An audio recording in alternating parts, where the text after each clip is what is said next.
PO gypsum channel नजदीक primary school Jadcherla wholesale और retail के लिए इन नंबरात 9346819327 या 7386923012 पर कॉल करें। नमस्ते NH टीवी तेलुगु न्यूज़ की स्वागतम। నేను ప్రియా। నాగర్ కర్నూలు జిల్లా మహబూబ్ నగర్ పట్టణంలో పేద ప్రజలు వికలాంగులని చూడకుండా వారికి ఎలాంటి నోటీసులు ఇవ్వకుండా సుమారు 75 ఇండ్లను కూల్చివేశారు. వారికి వెంటనే తమ హయాంలో నిర్మించిన డబుల్ బెడ్రూమ్ ఇండ్లను పంపిణీ చేయాలని మాజీ మంత్రి కేటీఆర్ ప్రభుత్వాన్ని విజ్ఞప్తి చేశారు.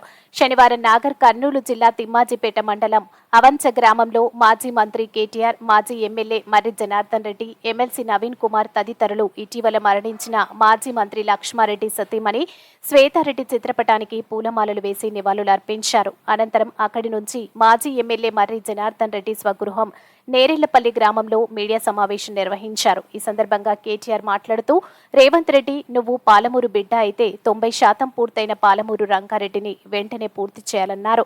కేసీఆర్ కు పేరు వస్తుందని పాలమూరు రంగారెడ్డిని పూర్తి చేయకుండా వదిలేశారని ఆరోపించారు.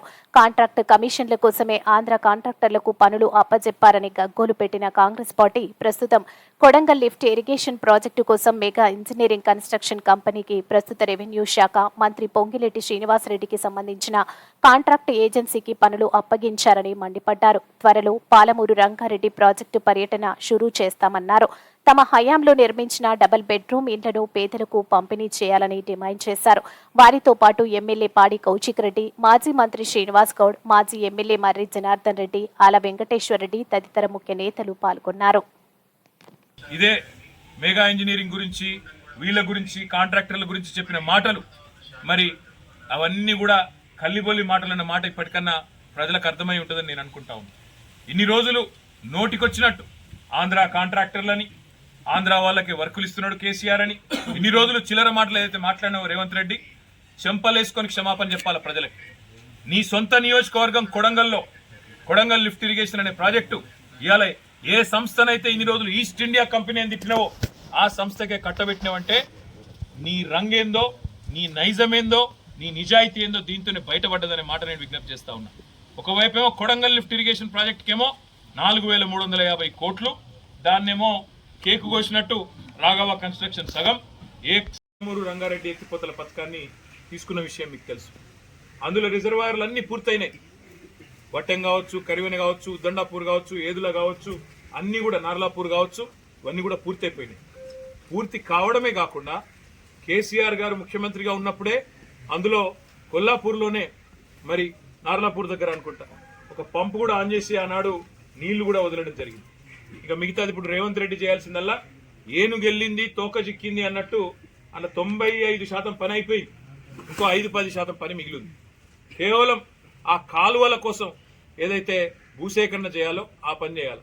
ఇప్పుడే వెంకటేశ్వర రెడ్డి గారు చెప్తా ఉండే నాకు, అన్న మన ప్రభుత్వం ఉన్నప్పుడే ఆ టెండర్ కూడా పిలిచినాము, ఈ దుర్మార్గులు వచ్చి అది కూడా రద్దు చేసినారు అని అన్న చెప్తా ఉండే మర్రి జనార్దన్ రెడ్డి గారు. అన్న మొత్తం ఈ ప్రాంతం అక్కడ కొల్లాపూర్ నుంచి మొదలు పెడితే మనకి ఇక్కడ షాద్ నగర్ అవతల జడ్చర్ల దాకా, ఉదండపూర్ దాకా బ్రహ్మాండంగా అన్ని పనులు కూడా పూర్తి చేస్తున్నాం.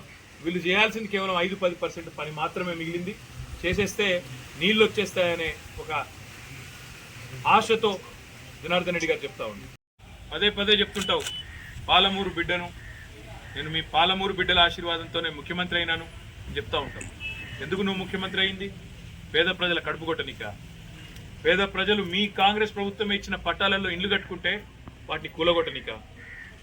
ఈరోజు నేను అడుగుతా ఉన్నా ఈ ప్రభుత్వాన్ని, ఒక్క కారణం చెప్పగలుగుతారా ఫలానా కారణంతో అక్కడ కూలగొట్టినామని? నిజానికి చిత్తశుద్ధి ఉన్న ప్రభుత్వం అయితే గతంలో కేసీఆర్ గారి ప్రభుత్వం చేసినట్టుగా పేదలు బీదలు ఉంటే వాళ్ళు కనుక ఎక్కడైనా గవర్నమెంట్ స్థలంలో ఇల్లు కట్టుకుంటే జీవో నెంబర్ 58, 59 కింద ఆనాడు రెగ్యులరైజ్ చేసిన ఘనత కేసీఆర్ గారి ప్రభుత్వాలు. అక్కడ ఎవరైనా తెలియక కట్టుకుంటే పేదవాళ్ళు కదా, ఒక గుంటెడు జాగా కంటే తక్కువ ఉంటే వాళ్ళకే లీగలైజ్ చేయండి, రెగ్యులరైజ్ చేయండి అని చెప్పి లక్షల పట్టాలు జీవో నెంబర్ 58 కింద పేదవాళ్ళకు అందజేసినాయి. 59 కింద 120 గజాల కంటే ఎక్కువ ఉంటే నామమాత్రం ఫీజు, ఒక 10% ఫీజు పెట్టి మార్కెట్ వాల్యూలో వాళ్ళకు కూడా రెగ్యులరైజ్ చేసినాం. ఇది సంస్కారవంతమైన ప్రభుత్వం చేయాల్సిన పని. కానీ నీ ప్రభుత్వం ఏం చేస్తుంది?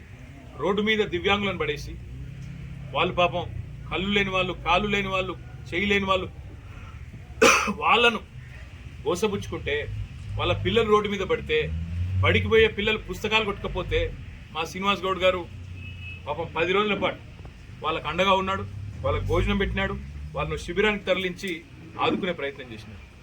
నేను రాష్ట్ర ప్రభుత్వాన్ని, ముఖ్యంగా రేవంత్ రెడ్డి గారిని, పాలమూరు బిడ్డ అని చెప్పుకునే రేవంత్ రెడ్డి గారిని అడుగుతా ఉన్నాను.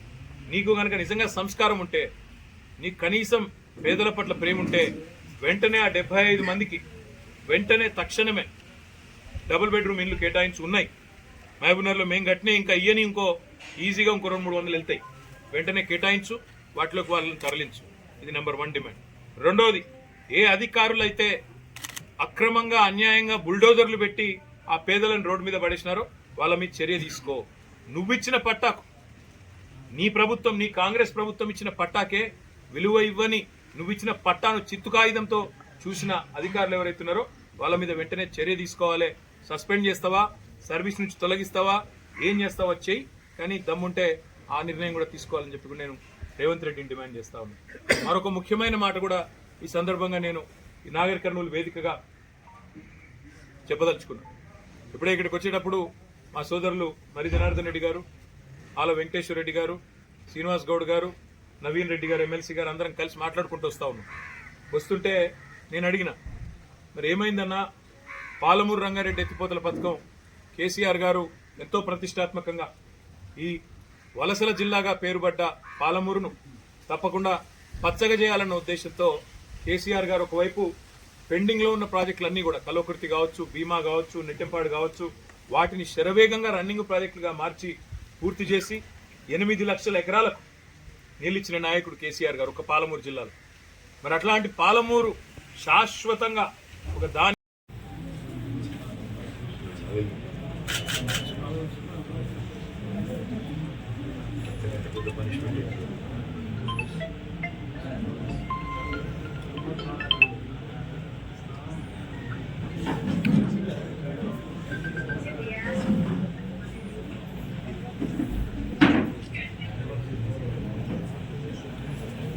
but he has to have the information to do. We will surely will. మరిన్ని తాజా వార్తా కథనాల కోసం మా ఛానల్ని సబ్స్క్రైబ్ చేయండి.